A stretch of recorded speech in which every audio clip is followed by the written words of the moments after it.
Assalamualaikum warahmatullahi wabarakatuh. Perkenalkan, nama saya Ahmad Aufarizkullah, NIM 050203223031 dari Fakultas Syariah dan Hukum UIN Sunan Ampel Surabaya,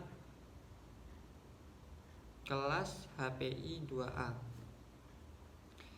Baik, di sini saya akan menjawab beberapa pertanyaan yang diberikan oleh Bapak Samsuri MHI selaku dosen pengampu mata kuliah usul fikih guna untuk memenuhi nilai UAS pada mata kuliah usul fikih tersebut. Nah, baik, pertanyaan yang pertama yaitu bagaimana status hukum tentang fasilitas umum yang berbayar. Nah, baik, di sini saya akan menjawab dalam usul fikih. Status hukum tentang fasilitas umum yang berbayar dapat bervariasi tergantung pada faktor-faktor tertentu. Namun, secara umum terdapat beberapa prinsip dan pendekatan yang dapat digunakan untuk memahami hal tersebut. Nah, di sini saya mengambil 3 aspek untuk memahami hal-hal tentang faktor-faktor yang mempengaruhi fasilitas umum tersebut berbayar. Nah, faktor yang pertama yaitu asas umum kepemilikan publik. Nah, yang artinya fasilitas umumnya dianggap sebagai milik publik yang harus tersedia untuk digunakan oleh semua orang tanpa diskriminalisasi. Oleh karena itu, membatasi akses ke fasilitas umum dan mengenakan biaya atas penggunaannya dapat menjadi kontroversial dari perspektif usul fikih. Nah, yang kedua yaitu prinsip kepentingan umum. Nah, di sini usul fikih mengutamakan prinsip kepentingan umum atau dibilang maslahah dalam menentukan hukum. Jika pengenaan biaya pada fasilitas umum diperlukan untuk memelihara, mengoperasikan, atau meningkatkan fasilitas tersebut demi kepentingan umum, maka hal ini dapat dibenarkan. Nah, yang nomor 3 yaitu pendekatan dengan kias. Nah, dalam beberapa kasus, ulama dapat menggunakan analogi kias untuk memutuskan status hukum fasilitas umum yang berbayar.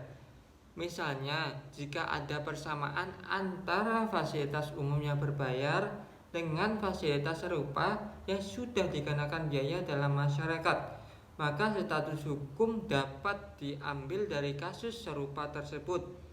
Nah, namun penting untuk dicatat bahwa pendapat dan fatwa ulama mengenai masalah ini dapat bervariasi. Beberapa ulama mungkin menentang pengenaan biaya pada fasilitas umum, sementara beberapa ulama lainnya mungkin membenarkan dalam situasi tertentu. Nah, oleh karena itu, jika Anda ingin mengetahui pendapat ulama yang lebih spesifik suatu kasus atau konteks tertentu, disarankan untuk berkonsultasi dengan ahli fikih atau otoritas keagamaan yang kompeten dalam bidang tersebut. Nah, saya akan menjawab pertanyaan yang nomor 2 tentang bagaimana hukumnya jika ada seorang wanita menikah siri dengan seorang laki-laki, nah kemudian ditinggalkan tanpa adanya kabar dalam kurun waktu yang cukup lama. Nah, lalu seseorang perempuan tersebut menikah dengan laki-laki lain dengan secara resmi, kemudian beberapa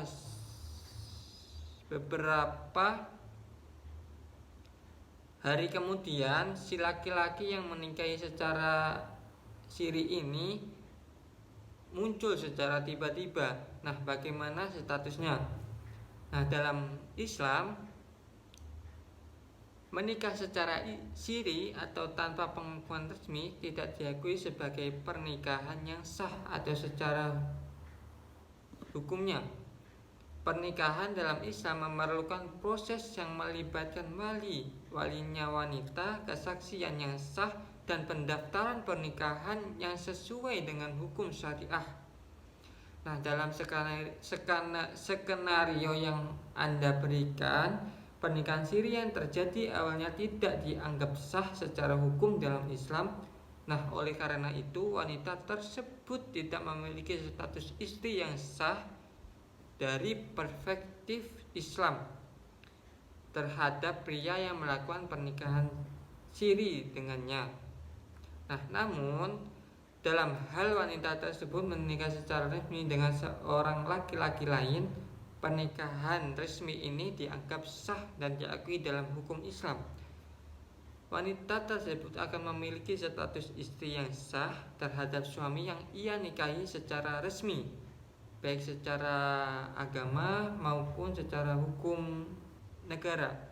Nah, kemunculan laki-laki yang melakukan pernikahan siri dengan wanita tersebut setelah pernikahan resmi dengan laki-laki lain merupakan situasi yang kompleks. Nah, dalam hal ini dianjurkan untuk mendapatkan nasihat dari otoritas keagamaan atau seorang ulama yang kompeten dalam hukum Islam untuk menangani kasus-kasus semacam ini dengan bijaksana dan mengikuti panduan hukum Islam yang berlaku. Nah, baik, saya akan menjawab pertanyaan yang nomor 3, yaitu bagaimana maslahah mulghah serta alasan mengapa diklasifikasikan sebagai maslahah padahal statusnya sudah mulghah. Baik, di sini saya akan menjawab. Maslahah mulghah adalah istilah dalam usul fikih yang mengacu pada maslahah yang bersifat umum dan terbuka dari kepentingan individu dan masyarakat. Nah, istilah mulghah mengidentifikasikan bahwa maslahah tersebut adalah maslahah yang luas dan mencakup berbagai kepentingan. Nah, maslahah mulghah diklasifikasikan sebagai maslahah karena memiliki beberapa karakteristik yang menjadikannya sebagai prinsip dasar dalam hukum Islam. Berikut adalah beberapa alasan mengapa maslahah mulghah diklasifikasikan sebagai maslahah. Yang nomor 1 yaitu kepentingan umum. Maslahah mulghah berfokus pada kepentingan umum masyarakat. Hal ini berarti bahwa manfaat yang diperoleh dari penerapan maslahah mulghah diharapkan dapat memenuhi kebutuhan dan kesejahteraan masyarakat secara luas. Nah, yang nomor 2 yaitu prinsip kepentingan yaitu atau maslahah.